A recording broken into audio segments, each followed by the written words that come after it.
I do appreciate that you bring up that feeling of freedom and being free and freedom with the Scientology of politics, otherwise known as libertarianism and carried through its favorite buzzword, freedom. I have been to Copenhagen, actually. How was it? About 7 or so years ago. It was great. Did you breathe in the lack of freedom and just smile at all the lack of work and ambition there? I actually stayed with a guy who used to be my roommate in Brooklyn, and he had his own apartment where he lived by himself.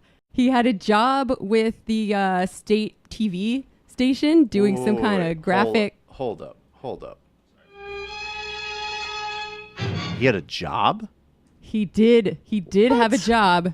He was very well paid to do some kind of like computer graphics. There were bike lanes everywhere. We rode bikes all over the place. They were very nice, well-maintained streets.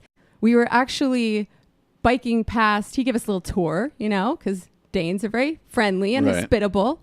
We were biking past some nice looking buildings, and he said that is some public housing. And we're like, wait, but that looks like all the other buildings. And he's like, yeah, they didn't want the people living in public housing to feel bad about it or be isolated.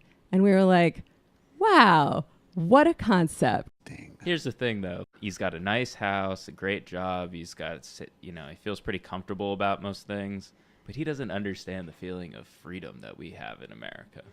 And maybe he did when he lived here for a little while, like that anxiety of not knowing if you're going to be able to make it to the end of your lease with enough money. Right. He wasn't working 2 different jobs with 4 different roommates, trying to beg his parents to get like a short-term loan, even though they'd been laid off, just so he could afford groceries. He didn't enjoy that powerful, beautiful feeling you get when you see those stories and live that reality. And there were actually 6 roommates in this apartment where we lived together. So